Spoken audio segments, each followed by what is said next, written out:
Work on the kiosk begins early the next day. The community has now erected the kiosk proper and the tank stand for the two 1,000 litre tanks, but they've also at their own cost built this stand for a 5,000 litre tank to give them a greater quantity of readily available clean water.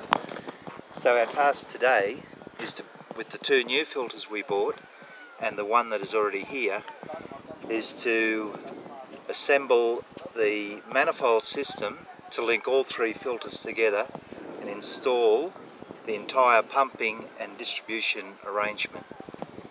We will hopefully by the end of the day have all that in place, and next Monday actually run the whole system and be drinking clean water from here on. Equipment is collected from a nearby home where it has been stored.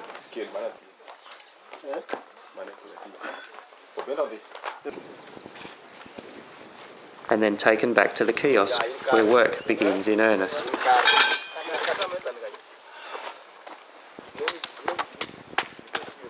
Oh, this chair. Oh, for me. How are you?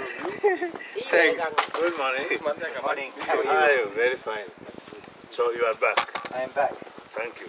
I promised I'd be back. Oh, you promised you'll be back.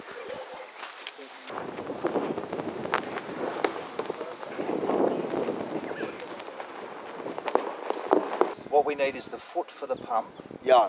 say only this far below the water. Yes. And we'll put two drums Yeah. there so it floats on the water. Okay. So as the dam level goes up, Yes. the foot comes up. Yes. As the dam goes down, the Yeah. foot just travels. So that it doesn't get the soil inside. We don't want it in the mud on the bottom. Okay, okay. So we'll probably need to buy you two drums for a float. I'll put it together so nobody thinks we'll go and get the drums off it. Okay. Yeah.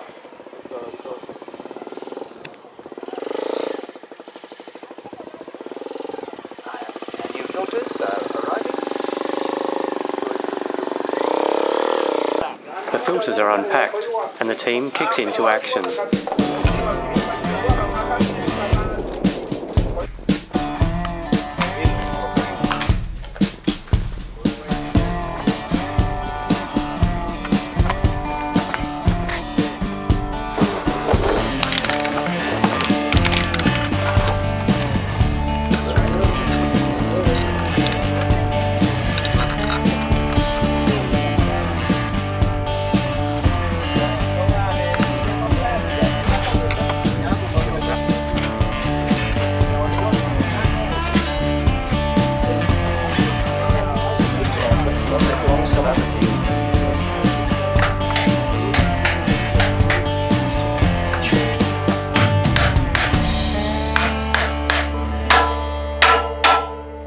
So this is the rack for the Yes. drums.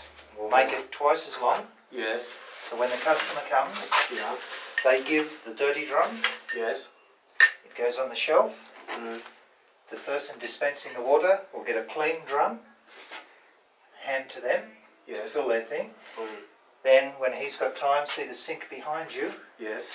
he will clean out and rinse with chlorine the dirty drum and put it on this shelf so that the customer always has clean water. This is your table. Table. This is the table. Yep. Batteries inside. Okay. And this is the control box and the switches. We plug this into the power. And that's where we need the lights. Somewhere in all of our packages, the lights and the lights. Keep going, keep going. Keep going, keep going. Right there. Yeah, right in the corner. Mr. Bob, Yeah. I'm inside here and it is shiny, but I'm just seeing there's no hotness in the house. It's very comfortable, very cool. What material have you used? Because This material, yes, they make cool rooms out of it as well.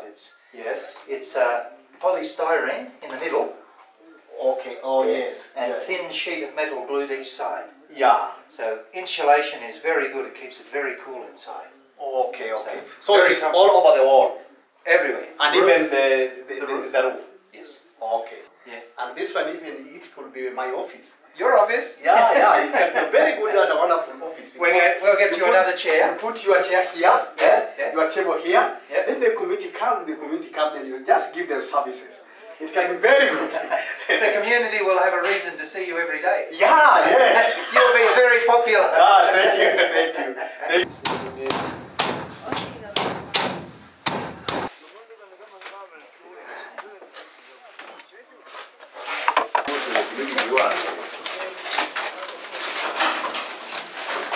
Tell me, Fonda, what other man in government would come and work with the community like this? None? None. It is a project that will change the life of the community, because in our area there are so many diseases which are caused by using or drinking the unclean water. So I know when the water will be clean, our people will benefit, and also the death of the young children and even the adult person will come down. So the project will benefit us so much. Yeah, you see, like now this is the dam, and people are just using this water direct from the dam. They just consume it direct. But you see, this dam is not clean. So if the water can be purified and become clean, then our people will benefit. Yeah, there will be a change of life. If we have the clean water, that means the disease will come down, and the money we are using to cure ourselves we'll use in some other development things like paying school fees and doing even other investments. When we started it, we involved everybody in the community, and they also participated willingly and voluntarily. That means that they didn't expect any payment from whatever they were doing, because they know that this is their project. They own the project, and they know that the project will change the life of themselves and their children. So they love the project. They participated fully in the project. You.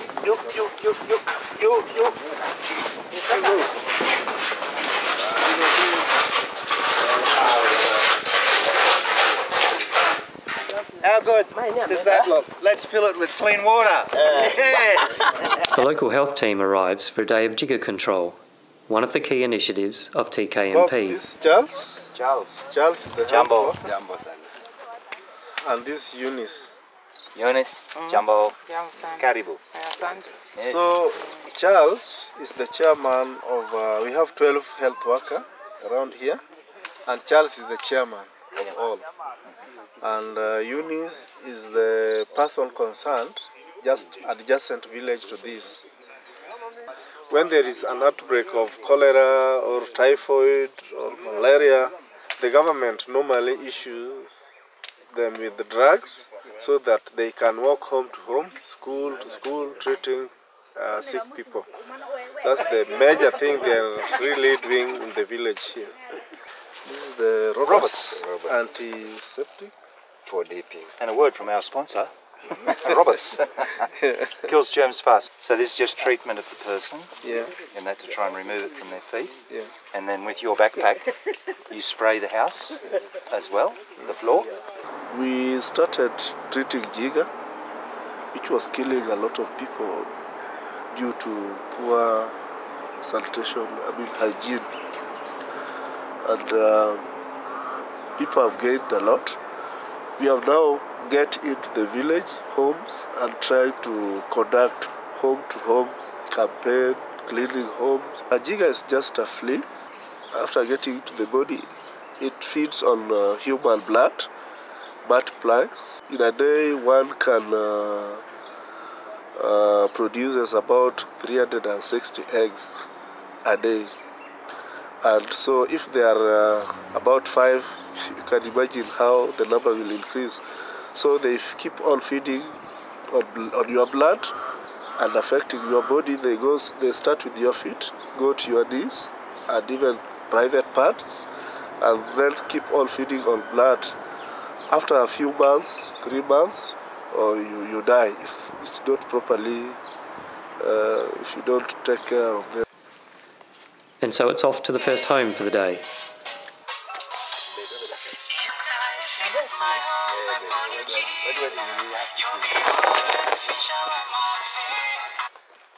Hello.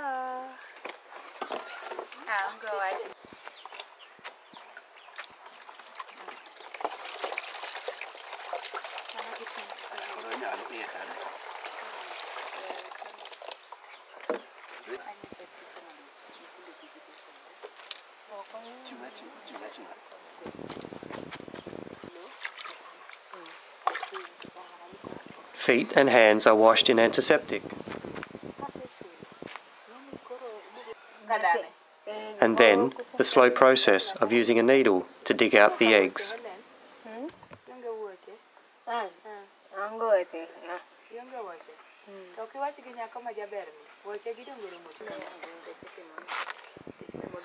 Then petroleum jelly is smeared on the feet and hands to suffocate jiggers buried under the skin.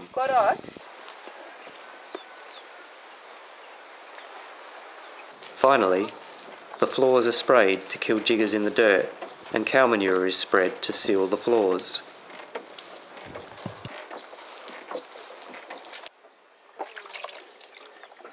The service is in high demand. There are many hands and feet in desperate need of treatment.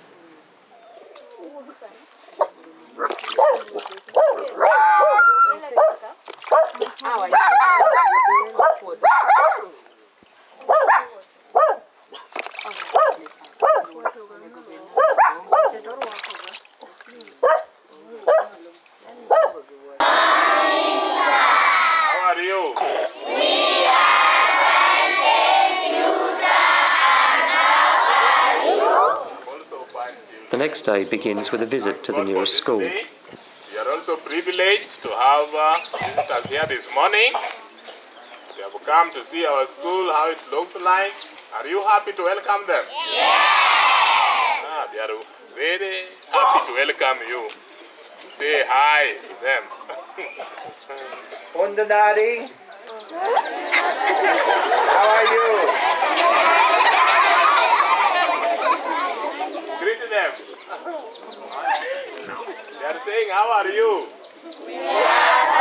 I think they are so fine and happy to see you. There, Henya.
We are lacking 2 classrooms. So this one we started by when we raised some funds 2 years ago, and the parents are not able, and we are trying to make some fundraising again this year in 2 weeks' time, so that we can put the roofing. But still, we need more funds to complete the building. Yeah. All right. And the toilets? The toilets are also not enough. They are inadequate because the number of pupils, the enrollment is trying to increase. So we need more, at least 4 whole pit latrine.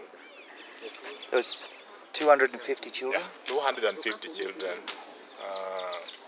So the latrines are also inadequate. All right. The pupils are also suffering from jiggers. Yeah. Because most of the classrooms are very dusty. With Tweed Kenya Mentoring program, we do fundraising each year, and that if we can, we would love to help. And that I don't promise, but we will do fundraising. And with our next Safe Water project, if we can be of assistance, we would be very pleased if we could come back. Yeah.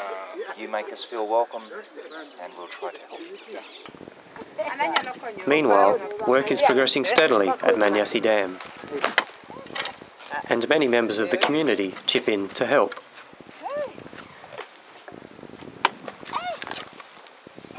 but it is slower than expected. There are no mechanised excavators, cutting tools, or heavy lifting devices here. It's all done by hand. Bush engineering comes to the fore to melt a hole, a bit of rewiring to fix a generator,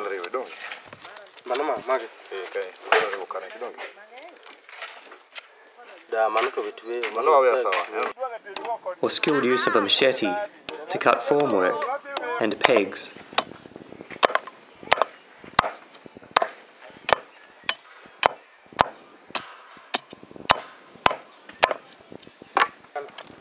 But the cheap tools available are unreliable and wear out quickly.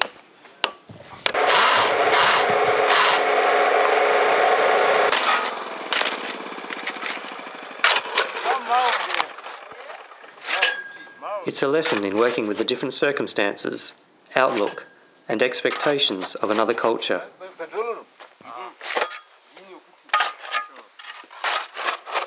This was never a charity. This was never about what the Tweed could do for a marginalised community. That was one part of it. The other very important part of it, from my perspective, and it's why Council resolved to get involved, and it's why Council resolved to put funds in, because by exposing our organisation and our community to the life of a marginalised community, both through the program and by bringing Kenyans to the Tweed and putting them out in the Lions Club and the Rotary Club and sending them around to the schools, it undoubtedly gave a large number of our employees and a large number of community members a greater appreciation of the very fortunate life that we have in the Tweed. You know, and I've often used the example, you know, not having the biggest flat screen TV or not able to afford mag wheels for the Commodore suddenly is not the biggest problem in the world. I've been a contributor since it started and have tried to help where possible with any fundraising or assistance in the fundraising efforts, not only barbecues and the like. It's third world, it's tragic. You see the pictures, but you know, seeing it is be far different than living in it. We can't comprehend the problems they have to just obtain fresh, clean water and the living standards that go with that. I've been volunteering for the Tweed Kenya Mentoring program since the early years because I felt that it was a great opportunity to give the people in Kenya, mainly the children, clean drinking water and to help their villages and schools. We in the Western world, we can't imagine it. We have some responsibility, I think, to try and assist where we can, and the Tweed Mentoring program does that. It makes me very happy to know that the children over there and the parents can at least have clean drinking water, because they don't have much money, they don't have much food, but at least we can help them with water. And I know that happens all over the world, but for some reason Kenya is close to my heart, and I'd love to just be able to help all the kids over there. Like several other staff at council, I volunteered time to go over. I was 5 weeks annual leave I took to spend in Kenya. About 3.5 of those weeks I was in the village itself working on the Gunner Dam project. It makes me much more aware of different circumstances that people go through. You understand much more of the global impact of what resources we have, what we live with and deal with compared to what the majority of the world has. And it just puts things in perspective. I see it is making a difference, and I feel that there's a long way to go to be able to help everybody, but I think a little bit goes a long way, and I think if we just keep chipping away at it, we will be helping so many people over there. And from the employer organisation, if you have people that are more contented at home and in their own life with where they are and the position that they have in their society and their own recognition that there are people much worse off than them, then clearly they're going to be better employees. They're going to be more sympathetic and endearing and supportive of their own work colleagues, and they're going to be better community members, and they're going to be better people at home under their own roof. And that has always been a major part of what the TKMP was about from the Tweed's perspective. And that was exemplified when the staff, on their own initiative, importantly, on their own initiative, resolved that they would like to commence the payroll deduction scheme. You know, that was a clear, very clear evidence to me that there was an awakening of the fortunate position that we in the Tweed find ourselves in the context of the world. There is no doubt about that. And it was why Council, in the end, could also see that. And it's why Council resolved, again without any prompting from management whatsoever, that Council would match staff contributions. We then had Rotary clubs coming on board, Kenya Health were on board, various businesses around the Tweed became major sponsors from time to time. As a project manager, it gives you the ability to understand different cultures, different ways to tackle situations. In the village itself, there's a lot of negotiation. It's not just what's best for the project, it's what's socially acceptable. And you have to take that into the mix. What's a technical solution to a problem may cause social issues that you just don't understand. TKMP's been an incredible learning experience. It's allowed me to learn about some of my strengths and capacities. It's allowed me to learn about some other great people, both in the Tweed and Kenya, that I've worked with, and see what they've got to contribute. And it's also allowed me to reflect many times on just how lucky I am to work in an institution like this, where you be supported in the opportunity to be part of something like this. The reason I volunteered to do the project was twofold. One, I wanted the experience of going to Kenya and getting to know the people. Working with the people gives you a much greater understanding of how they live, rather than just if you go as a tourist. It's been a real opportunity to get involved in something that has meant a lot to a lot of people, both in terms of the on-ground outcomes, as well as the sense of community that's been developed between Mooloolaba and the villages in Kenya where we've worked. At a personal level, I travelled to Kenya and saw a part of the world that you wouldn't necessarily choose to go to. The rural villages aren't on any tourist maps. They're a part of the world that we usually only see in news footage, and to actually form a personal relationship with people who live in those countries and understand really what makes their lives